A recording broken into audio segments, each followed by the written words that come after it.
The night the phone rang, my world stopped. It was nearly midnight. Rain slammed against the windows, and I was about to make tea when my phone buzzed with a number I didn't recognize. When I answered, a trembling voice said, "Ma'am, we found a man on the roadside." Badly hurt. He had your number on a note in his pocket. My heart lurched. Who is he?" I stammered. The voice hesitated, then said, "His name tag says Daniel Whitmore. My son. I don't remember how I got to the hospital." The next thing I knew, I was running down the hallway, my coat drenched, my breath sharp and ragged. When I saw him lying there, pale and broken, I almost collapsed. Tubes, blood, machines beeping like weak heartbeats of fate. I held his hand and whispered, "Daniel, it's Mom. Please." "Open your eyes," his eyelids fluttered. A tear slipped down his cheek. His lips trembled. Then, he whispered, barely audible, "It was my wife." And just like that, his hand went limp. The room went silent except for my scream. They say a mother knows when something isn't right. I should have known the moment she walked into our lives. But love, especially a mother's love, can make you blind. My name is Jean Whitmore, and I spent most of my life teaching children how to be kind, to tell the truth, to stand up for what's right. I thought I'd done the same for my own son, Daniel. He was everything I'd ever hoped for. Quiet, gentle. Always the first to offer help, the last to give up. After his father, Richard, died of a sudden heart attack when Daniel was 10, it was just the two of us against the world. I remember the nights when Daniel would crawl into my bed, scared of the thunder, and whisper, "Mum, don't ever leave me." And I'd hold him tight, promising, "Never, sweetheart. I'll always be here."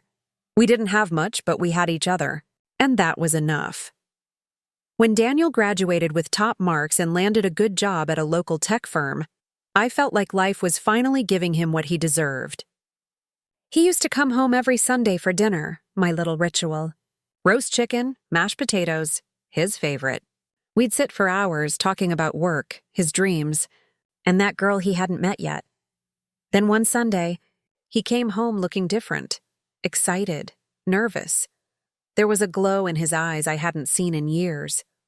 "Mom," he said, setting down a bottle of wine, "I want you to meet someone." Her name was Clara Evans. She walked in wearing a white coat, her perfume filling the air before her words did. Everything about her screamed confidence, her posture, her voice, even the way she glanced around my small living room, as if she was measuring its worth. But when she smiled, I'll admit, it was disarming. "Mom, Jean," she said warmly, "Daniel's told me so much about you." Her words were honeyed, but her eyes were cold, sharp, like she was reading me, not meeting me. Still, I wanted to believe. After all, my son was in love. What kind of mother ruins that? At first, Clara was everything a mother could hope for in a daughter-in-law. She brought me flowers on weekends, offered to help with dishes, even gifted me a scarf on my birthday. I thought she was wonderful. Until little cracks began to appear. The first time I saw the shift was at dinner one evening. Daniel reached for my hand, as he always did, to say grace before eating, and Clara frowned. She said softly but coldly, "Darling, that's sweet, but maybe let's skip that? It's old-fashioned." I watched Daniel hesitate, then smile awkwardly and pull his hand back. Something inside me wilted that night. Soon, Clara started rearranging his life like furniture. She told him his job was too small for his potential and convinced him to join her family's company, Evans & Coal Industries, a firm her father co-owned. It paid well, but it came with invisible chains. Daniel began working longer hours. Calls became shorter. Visits rare. I'd call and ask, "Sweetheart, when will you come home for Sunday dinner?" And his answer changed from, "I'll try, Mom," to "Clara and I have plans." The warmth in his voice was fading, replaced by something cautious. Careful. It was as if he'd begun editing himself, even in front of me. Months passed, and the space between us grew wider. When I'd visit their home in the city, Clara was always gracious, too gracious. She'd hug me at the door, smile, and say, "Oh, Jean, you didn't have to come all the way here. Daniel's been so busy." You know, then she'd seat me in the living room, hand me tea, and disappear with Daniel to take a quick call. By the time they returned, an hour would have passed, and Daniel would look drained, like he'd been scolded rather than spoken to. One afternoon, I arrived unannounced. "I just missed my son too much." The maid opened the door hesitantly and whispered, "Mrs. Whitmore, they're in the study." Before I could knock, I heard Clara's voice through the door, sharp, angry. "Your mother is becoming a problem, Daniel. She keeps calling, visiting. Doesn't she realize you have a new family now?" There was silence, then Daniel's soft voice. "She's my mother, Clara. Please don't talk about her like that." Clara laughed coldly. "Then tell her to stop meddling, because if she keeps pushing, she'll regret it." I froze. My hands went cold. I didn't wait to hear more. I quietly left, pretending I hadn't heard a thing. But that night, when Daniel called, his voice trembled slightly. "Mom, are you okay?" I lied. "Of course, love. Just tired," and he sighed in relief. Maybe he knew I'd heard. Maybe he hoped I'd forget, but I couldn't. Weeks later, Daniel showed up at my doorstep out of nowhere. He looked thinner, older. His hands shook as he tried to smile. "Mom," he whispered, "I can't stay long." "Daniel, what's wrong?" I asked, guiding him to the couch. He looked around nervously as if someone might be listening. Then he said something that froze my heart. "If anything ever happens to me..." "Don't trust Clara," I blinked. "Daniel, what are you talking about? Why would something happen to you?" He looked away. "Just promise me," his voice cracked. I grabbed his hand, trying to pull him back to sense, but he stood up. "I've made mistakes, Mum. I trusted people I shouldn't have." And then he hugged me, so tightly, I could feel his heartbeat racing against mine. When he left, I watched him walk away in the rain, that white car of his fading into the mist. I didn't know it then, but that was the last time I'd see him whole. Days turned into weeks, and I didn't hear from him again. My calls went unanswered. Clara claimed he was busy with a new project. I tried to believe her. Tried to silence the voice inside me that whispered something's wrong, until that night. The phone rang close to midnight. A man's voice said, "Ma'am, we found someone unconscious on the roadside. He had your number written in his wallet, and when I heard Daniel's name, my world went still. The next few hours blurred, flashing lights, sirens, hospital corridors. When I finally saw him, lying there pale, blood on his shirt, tubes in his veins, I thought my heart had stopped beating. I clutched his hand. "Daniel, it's Mom. Please wake up." "Please, baby," he stirred, weakly. His lips moved, and I leaned closer, tears streaming. Then, with a breath so faint I could barely hear it, he whispered, "It was my wife." And just like that, he fell unconscious. I screamed for help. Doctors rushed in. Machines beeped. Someone pulled me away from his bed, but all I could think was, his wife? Clara? Why would he say that? What had she done? When Clara arrived at the hospital, her face was a mask. Perfect makeup, perfect tears. She hugged me stiffly and said, "Jean, this is awful. But accidents happen, accidents." That word sliced through me. She didn't cry. She didn't ask what happened. She just kept saying, "He'll be fine." He's strong. But her tone, it wasn't worry. It was impatience. Then I noticed something else. Her hands, trembling slightly, and the faint smear of dried mud on her designer heels. The same color as the ditch where Daniel had been found. Something twisted in my gut. I asked quietly, "Clara, where were you tonight?" She froze. "Excuse me?" I asked where you were. She forced a laugh. "At home, of course. Why?" I nodded, pretending to believe her. But inside I knew. That wasn't the face of a wife in pain. That was the face of a woman hiding something. And when the police officer told me they suspected Daniel's brakes had been cut, cleanly, deliberately, my heart shattered all over again. Clara pretended to faint when she heard that. But I'd already seen the truth in her eyes. That night, As I sat beside Daniel's hospital bed, holding his limp hand, I whispered, "I'll find out, my son. I promise you, whatever she did, whatever she took, I'll make her pay." And from that moment, I wasn't the grieving mother anymore. I was something else, something colder, sharper, a woman who would go to war for her child, no matter the cost. When the police told me Daniel's crash looked suspicious, something inside me shifted. They said the brakes had failed, but the cuts were too clean, too deliberate. It wasn't just wear and tear. Someone had tampered with his car, and I already knew who. But knowing isn't the same as proving. And if Clara could lie to the world with such perfection, I'd need more than grief to expose her. I'd need to think like her. For days, I stayed at the hospital. Daniel was in a coma, silent, pale, fragile. Machines kept him alive while I sat by his bedside, whispering prayers and memories into the void. I brought him his favorite records, even though he couldn't hear them.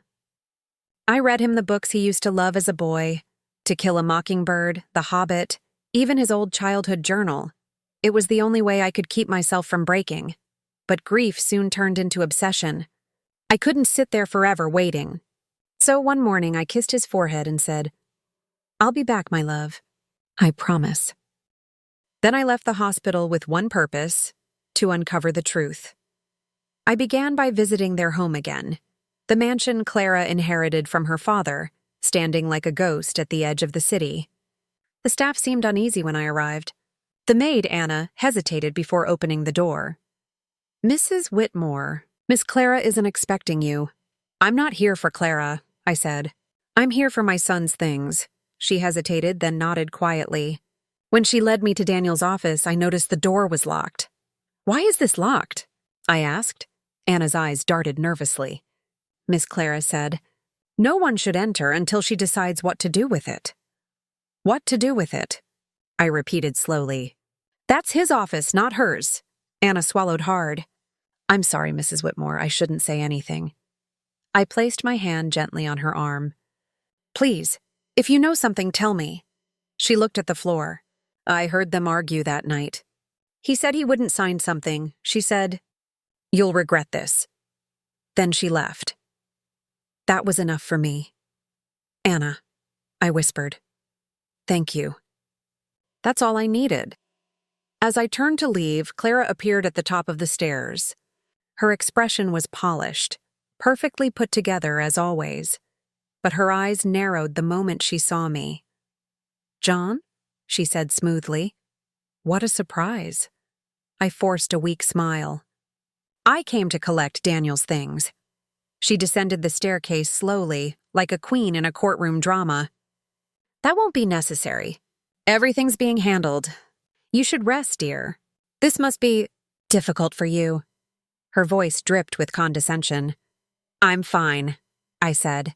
"Just a mother making sure her son's life isn't erased," she smirked. "No one's erasing anything. But Daniel's affairs are our concern now. You understand, don't you?" It was then I noticed the diamond necklace she was wearing, the one Daniel bought her last Christmas. Only this one had something new hanging beside it, a small silver key, to the locked office. I didn't say a word. I just smiled and left. But as I walked down those marble steps, I promised myself I'd come back for that key. That night, I went through Daniel's old belongings at my house. Old receipts, photos, documents, anything that might lead to something.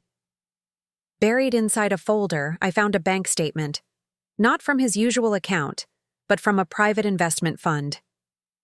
It showed a massive transfer, $320,000, to a company under Clara's name. Just a month before the crash, the note beside the transfer said, "Business expansion, urgent." I knew Daniel wouldn't have done that willingly. He wasn't the type to hand over money without asking questions. The next day, I visited the bank pretending to be managing his paperwork. The clerk hesitated, but after I showed Daniel's power of attorney documents from his medical condition, he agreed to print the records. The printout made my stomach turn. 3 additional withdrawals, all to the same account, and the last one made the morning before his accident. I then tracked down Elliot. Daniel's best friend from college, a quiet, loyal man who had worked with him for years. He opened the door, shocked to see me. "Mrs. Whitmore, I was just about to call. I heard about Daniel. Is he—" "He's alive," I said softly. But barely. He exhaled in relief, then frowned. "Something about all this feels wrong. Daniel was scared the last time we talked." My heart tightened. He said the same to me. "What happened?" Elliot led me inside. His apartment was cluttered with computer parts and coffee cups. He was trying to expose something inside Evans and Cole. He said there were fake accounts, money being siphoned off under Clara's name.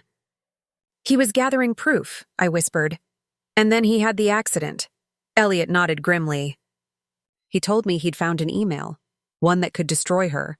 But the next day, he stopped replying." I asked, "Do you still have access to that email?" He opened his laptop and scrolled through his inbox. "Daniel sent me this before he disappeared." He clicked a message titled, "In case something happens." Inside was a file attachment, encrypted. But the preview line showed one chilling sentence. "If you're reading this, Elliot," she found out. I felt the room spin. I knew I needed evidence, something undeniable. So I decided to go back to that house one last time. I waited until Clara left for her usual charity dinner, the same one she bragged about every Thursday. Anna, the maid, let me in quietly. "This is wrong," she whispered. "If she finds out—" "She won't," I promised. "I just need 5 minutes." We crept upstairs to Daniel's locked office. I tried the handle, still locked. Then Anna handed me a small paperclip and smiled nervously. Old habit. I used to pick these when the kids locked themselves in rooms. It took her less than 30 seconds. The door clicked open. Inside, everything was untouched, or at least staged to look that way. Daniel's computer sat on his desk, dust-free. His favorite pen collection was gone. The air smelled faintly of disinfectant, as if someone had tried to erase his presence. I turned on the computer. Password locked. Then I noticed a sticky note stuck behind the monitor. "Mom's birthday. Never forget. My birthday was June 12th. I typed 12:06. It worked. My hands shook as the desktop loaded. There was one folder on the screen. Private. Inside were screenshots of emails, photos of financial records, and scanned copies of a will. But not just any will. A new one, naming Clara as Daniel's sole heir in case of accidental death. The date? 2 days before his crash. I stared at it for what felt like hours. Then I heard footsteps in the hall. Clara's voice echoed faintly from below. "Anna, are you home early?" My blood turned to ice. Anna looked at me, terrified. "She wasn't supposed to be back until 10. I quickly copied the files onto a flash drive I found on the desk. Then I whispered, "Lock the door behind me. Don't say a word." I slipped out the back stairs as Clara's heels clicked across the marble floor. As I reached the garden gate, I heard her call out, "Jean?" I froze. She had seen me. For a long moment, neither of us spoke. The wind rustled through the trees.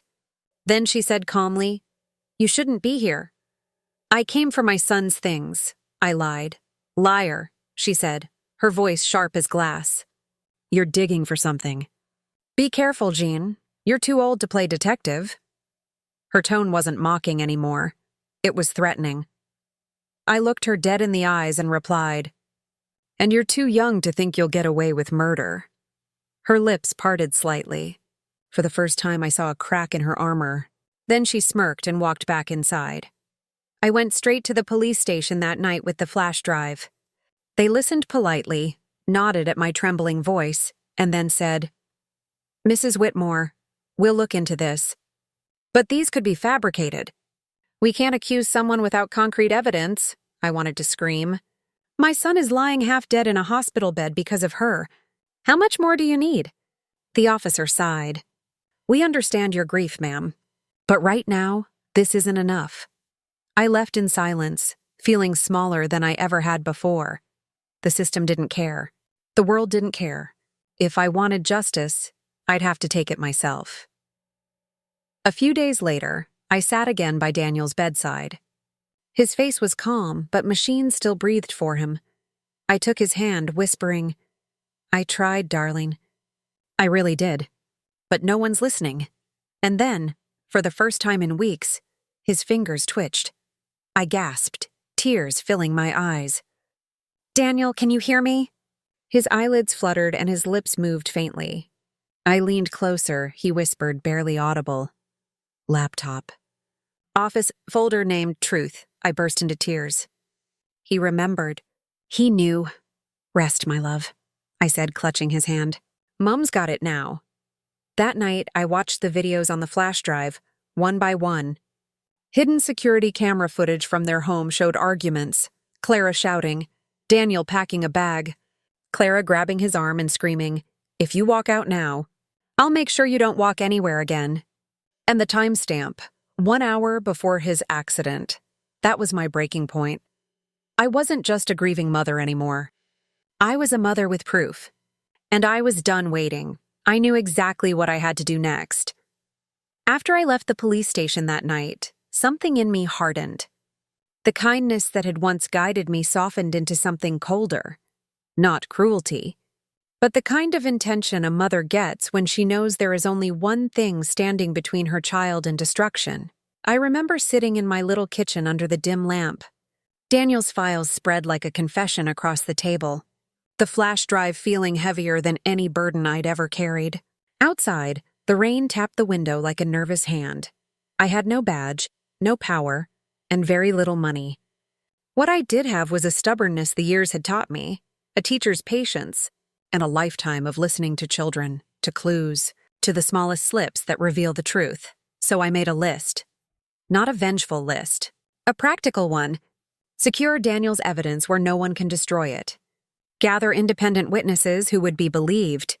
Force the police to act by creating undeniable public pressure. Protect Daniel from Clara's reach while he recovered. Trap Clara into revealing herself, or making the mistake she was arrogant enough to commit. There was no glamour in any of it.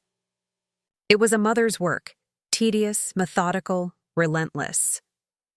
First, I needed the originals.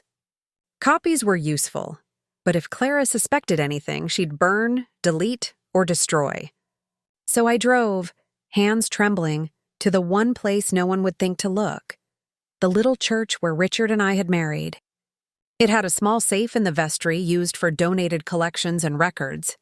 The vicar, Father Martin, had known me since I taught Sunday school. When I explained, not every detail, not yet, he didn't ask many questions. He just looked at me with that old tired compassion and said, "Jean, if what you say is true, you must be careful. But you can leave whatever you have here. I'll keep it until we know what to do." I left the flash drive and prints of the emails in the safe, my breath fogging in the cold vestry as if the world itself was holding its breath with me. I felt safer already. There's power in a secret shared with someone who has nothing to gain. Next, I needed allies who would not be cowed by Clara's social polish. I thought of Elliot first, Daniel's friend who'd already given me the encrypted email. He was brilliant with computers, loyal and ordinary in a way that made him honest. Elliot agreed to help without drama. He sat at my kitchen table with a mug of stale tea and a focused look, like a man who had spent his life fixing small injustices in code. "We'll create a timeline," he said. "We'll map every transfer, every email, every movement. If we can show a pattern, sudden withdrawals, a forged will, timestamps, it'll be difficult to dismiss." We worked nights. He pulled the metadata from the emails, traced IP addresses, time-stamped messages, and matched them to Clara's known locations. It was slow, painful work, but every little thread we pulled made a darker picture emerge.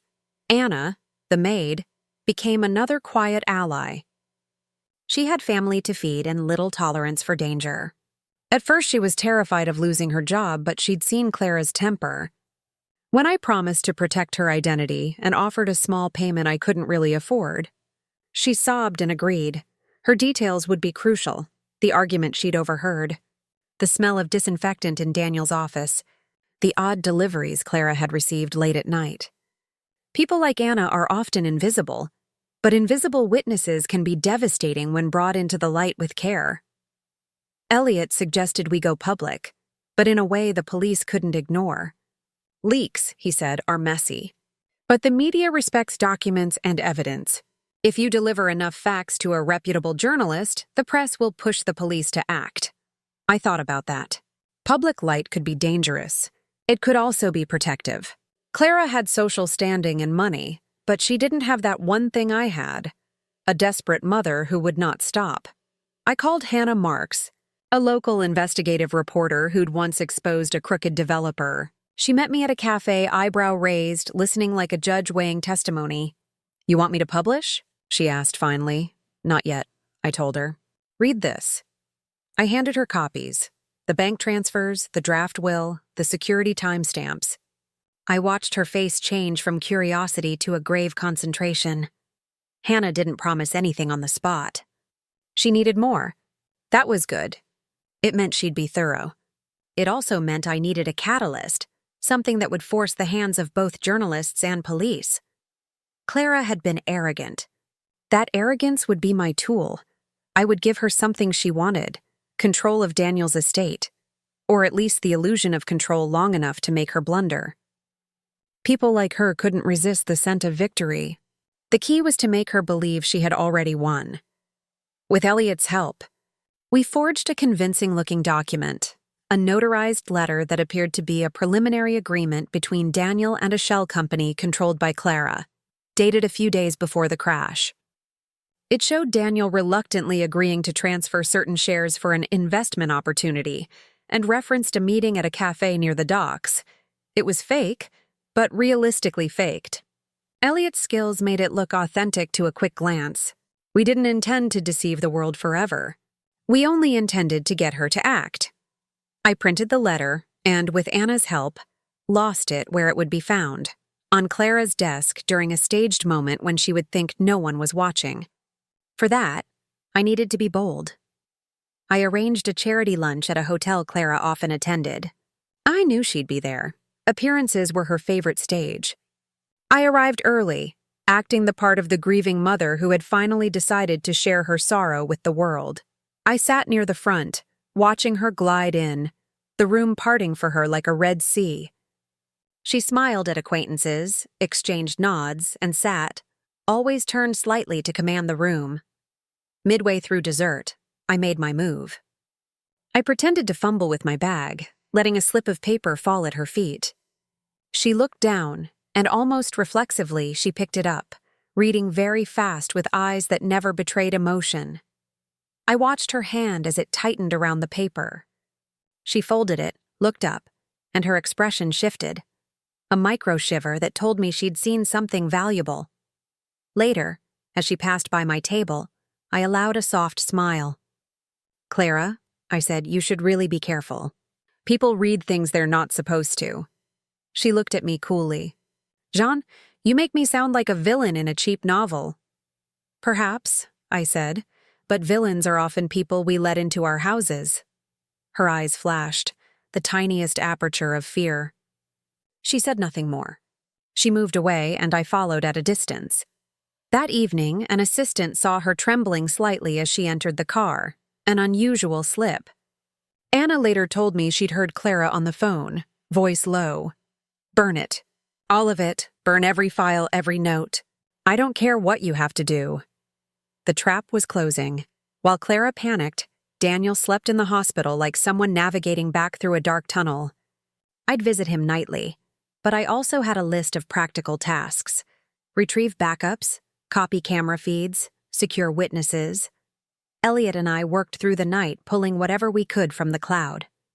The company's email logs were protected, but there are always holes. We found a subcontractor's email that had been overlooked, a correspondence about equipment deliveries to the mansion at odd hours. We pulled those delivery manifests and matched times to the CCTV feed timestamps we'd already captured. The breakthrough came when Elliot recovered a deleted voicemail Clara had left on. Daniel's phone, accidentally not erased. Her voice, clipped and cold, said, "You promised me the transfer. If anyone asks, we'll say there was an accident.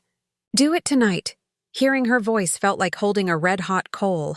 My hand shook, but there it was, the admission. We made multiple copies and encrypted them across places only I and Elliot knew. Hannah called 2 days later. "John, the evidence is strong," she said. "If we publish an expose, it will hit hard. But we need a confession or a slip. Otherwise, defense lawyers will tear it apart." I told her about Clara's voicemail and the new delivery manifests. We agreed on a plan. Hannah would run a careful piece exposing the suspicious transfers and the accident angle, and mention an anonymous tip about a forced will and a timeline. She would stop short of naming Clara. The idea was to force the police to act and to bait Clara into making a public mistake. The piece went live on a Wednesday morning. The effect was immediate. Calls poured in. People who would never have considered speaking suddenly had the courage to share whispers. A neighbor who saw Clara's car late at night. A supplier who'd been paid in cash. A solicitor who'd had a hasty meeting regarding Daniel's affairs. The police office that had once told me, "We'll look into it," now had a dozen uncomfortable questions from reporters.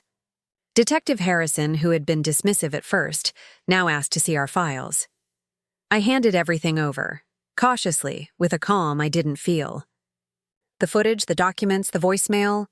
The vicar even gave a notarized statement that the original flash drive had been delivered to him. For the first time since Daniel's accident, something shifted in the world's balance. The police reopened the case. Detectives came to the hospital.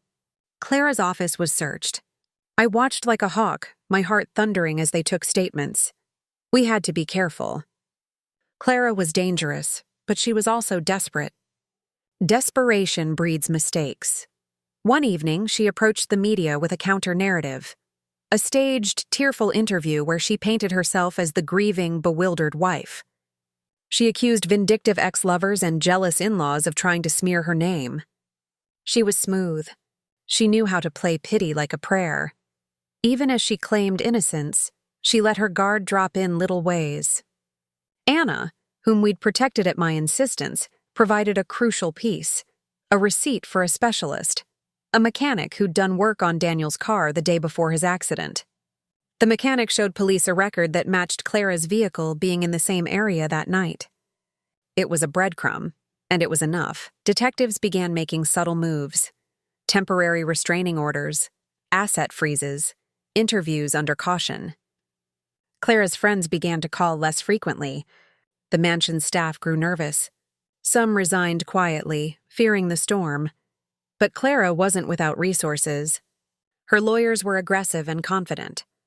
They challenged every document, called witnesses unreliable, and attempted to paint me as a vengeful mother out for revenge. The press began to split.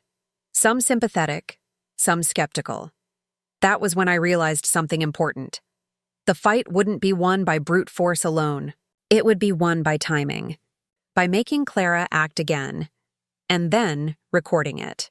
I created a situation that would lure her in, the promise of a quick settlement. If Clara wanted to control the narrative, she'd want to avoid a trial. I had Elliot and Hannah draft a fake confidential offer, plausible enough to bait her, showing a willingness to pay for a quiet resolution if she confessed to a minor role. It was a bait, and she bit. We arranged a meeting in a neutral cafe, a place with CCTV and staff who would later confirm the meeting. I couldn't be there. It was too risky. But I sent Elliot in, wire hidden under his coat, and Anna walked in separately, pretending to be a cleaner who'd left something behind.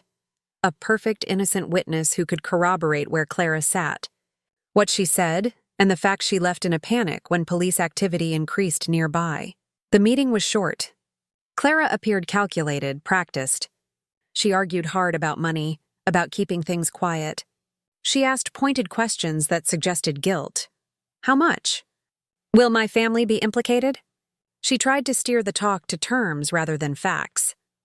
At one point, irritated and thinking she was speaking to a fool who would pay to hush things up, she snapped, "You'll never get me for this." I planned it beautifully. No one will ever believe a mother over me. Elliot's fingers trembled as he adjusted the wire. He whispered later that Clara's laugh in that moment had sounded like a challenge. We had it. words that displayed contempt and arrogance. Not an outright confession, but a tone that could be used in court to show intent and premeditation combined with other evidence. Revenge is not a clean thing. It leaves marks. While we moved the pieces, Daniel's recovery was slow.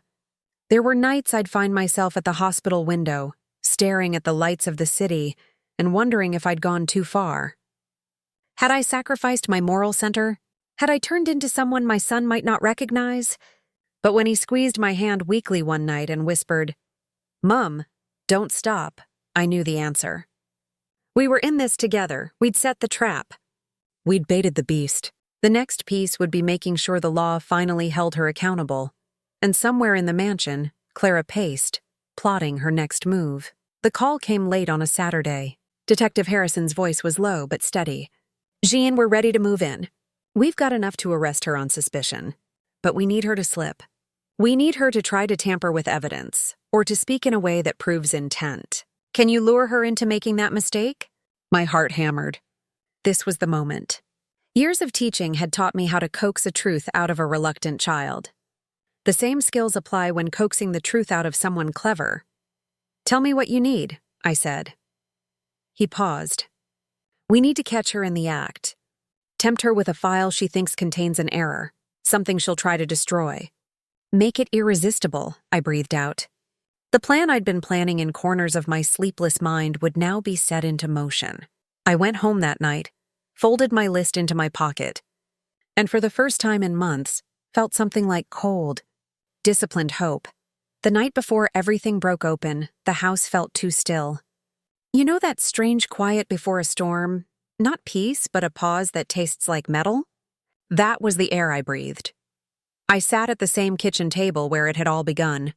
Daniel's half-finished mug still on the shelf, a faint ring on the wood that I could never bring myself to wipe away.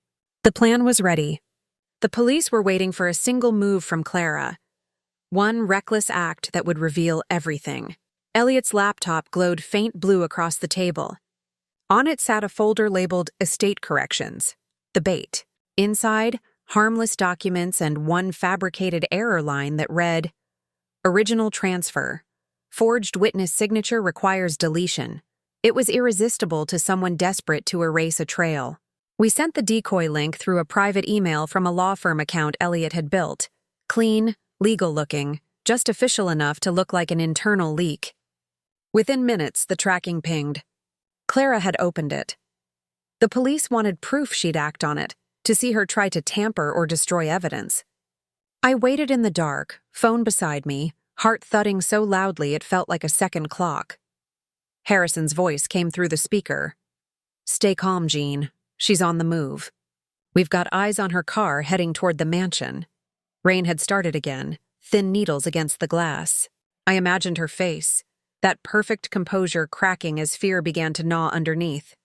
"She's going for the office," Harrison said. My pulse spiked. That meant she believed the document existed in her own computer, that she'd left a trail. Cameras from Elliot's feed showed her entering the study, switching on a small lamp. She opened drawers fast, papers scattering. Then she pulled out a hard drive, plugged it in, and started erasing files. Harrison gave the signal. Uniforms moved in like shadows through the rain. When they entered, Clara froze, hand still on the keyboard. For a second she smiled, the same icy smile I'd seen at the charity lunch. "Officers, you're making a terrible mistake," she said smoothly. But then Elliot's tracker flashed. "File deletion in progress. Time-stamped. Recorded." That was the moment everything turned. Harrison's tone hardened. "Mrs. Marlowe, you are under arrest for attempted destruction of evidence, and in connection with the attempted murder of Daniel Whitmore." The smile faltered. The room fell silent except for the soft mechanical hum of a drive being confiscated. They took her in. I wasn't there when she broke, but I heard every word later through the recording. Hours of denial gave way to rage, then to panic. Finally cornered, she hissed the truth.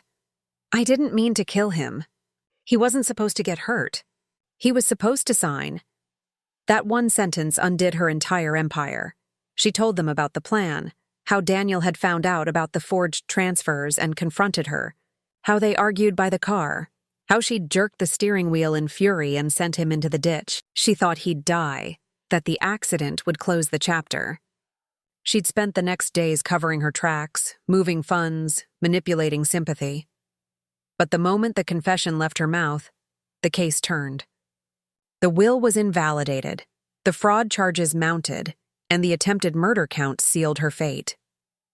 The next morning, Daniel opened his eyes fully for the first time in weeks. It was as if some invisible thread had snapped the instant she confessed. I was there when the nurse whispered, "He's waking up." I ran, really ran, through the corridor, breath short, heart raw, his eyes fluttered, searching. Then he found me. "Mom?" My knees gave way beside his bed. I held his hand and sobbed. Not the soft crying of movies, but the real broken sound of relief.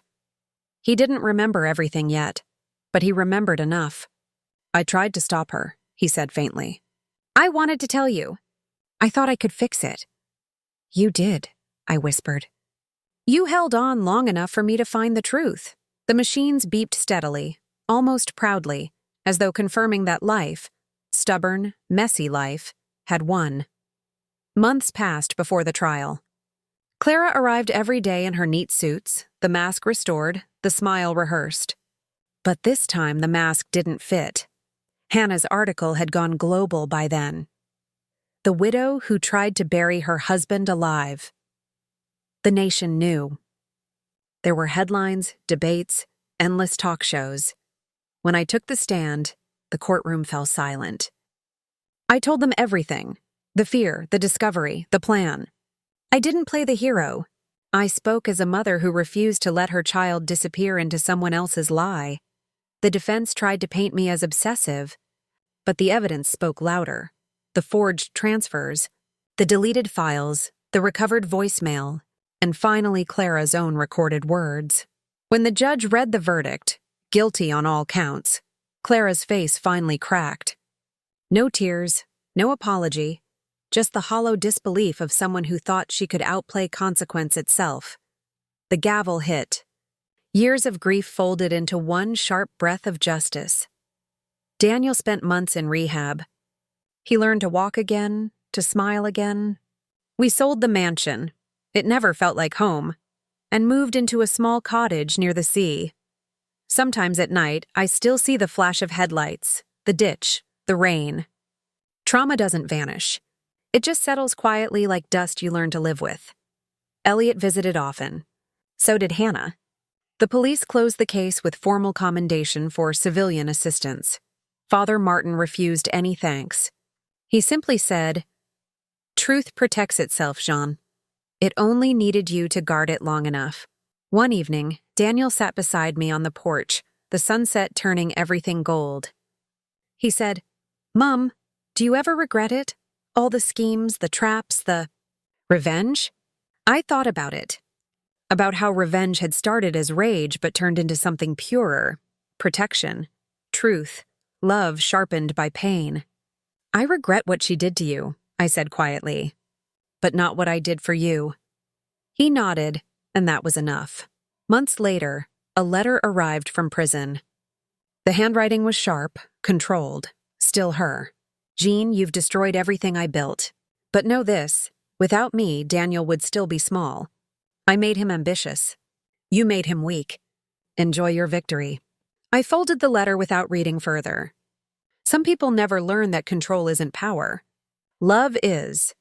I burned it in the fireplace and watched the smoke rise, thin and clean. The day we scattered Richard's ashes by the sea, Daniel stood beside me, the wind catching his hair. He looked stronger, older, a man finally free of shadows. "Dad would have been proud," he said. I smiled through the sting of salt and tears. "Yes," I whispered. He would have been. As the waves swallowed the light, I felt peace for the first time in years. Not because revenge had been served, but because truth had survived. And maybe that's what justice really is. Not triumph. Not spectacle. Just the quiet certainty that wrong has finally met its end.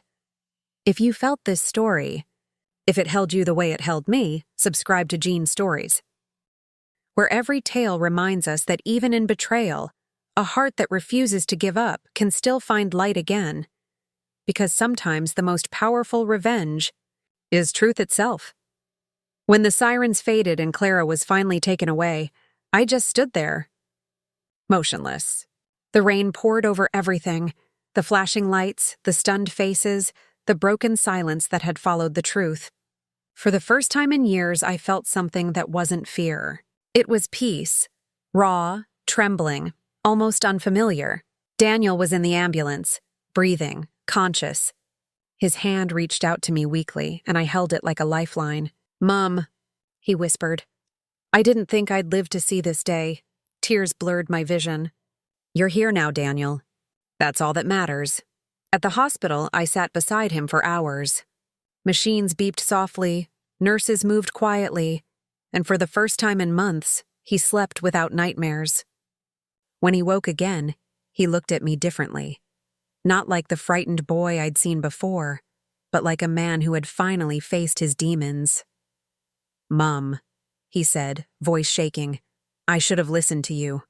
"About her. About everything." I smiled faintly, brushing a strand of hair from his forehead. "You loved her, Daniel. You believed in her. That isn't weakness. It's what made you human.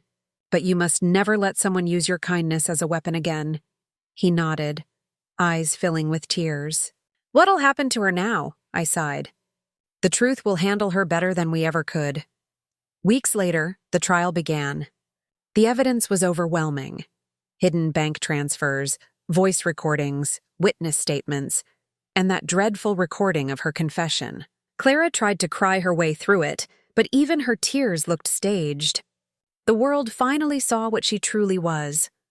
A woman who loved money more than life, control more than love. Daniel sat through every minute. When the verdict came, guilty of attempted murder and fraud, he didn't cheer, didn't gloat. He just closed his eyes and whispered, "It's over." But for me, it wasn't quite over yet. I went home that night and walked into Daniel's old room, the one he hadn't slept in since he'd married Clara. His childhood photos still hung there, his first day at school, his football medals, his crooked little smile. I sat on the bed and finally cried the kind of tears that heal instead of hurt. Sometimes revenge isn't loud. It isn't fire and fury. It's quiet, like peace returning after a storm. Months passed. Daniel began to rebuild his life. He started working again, this time for a small charity helping others who'd faced domestic abuse and manipulation. Watching him there, stronger, calmer, wiser, filled me with a pride words can't touch. One afternoon, he walked into the kitchen with a small box. "What's this?" I asked. He smiled softly. "Something I should have done years ago." Inside was a delicate silver locket, my name engraved beside his. "Mom," he said, voice trembling, "you saved my life. Not just from her, but from myself. I want you to know I'll never let anyone break us apart again." I hugged him tight, feeling his heartbeat steady against mine. "That's all I ever wanted, Daniel. Just you, safe, happy, free." That night, I sat by the window watching the rain again. It fell softer this time, almost gentle. I thought about all the pain, the betrayal, the sleepless nights, and realized something important. Life will always hand us storms, but the ones who survive aren't the strongest. They're the ones who refuse to give up when everything tells them to. So to anyone listening right now, if someone has betrayed you, if the people you trusted most tore your heart apart, remember this: your story isn't over. Sometimes the greatest revenge isn't hurting them back. It's rebuilding yourself so completely that they no longer have the power to destroy you. And as I close this chapter of my life, I want to thank you, yes, you, for listening. For walking through every heartbreak, every twist, every truth with me. If my story touched you, moved you, or gave you strength, then don't leave quietly. Subscribe to Jean's Stories, because here every voice matters, every wound finds meaning, and every ending reminds us that we can always rise again.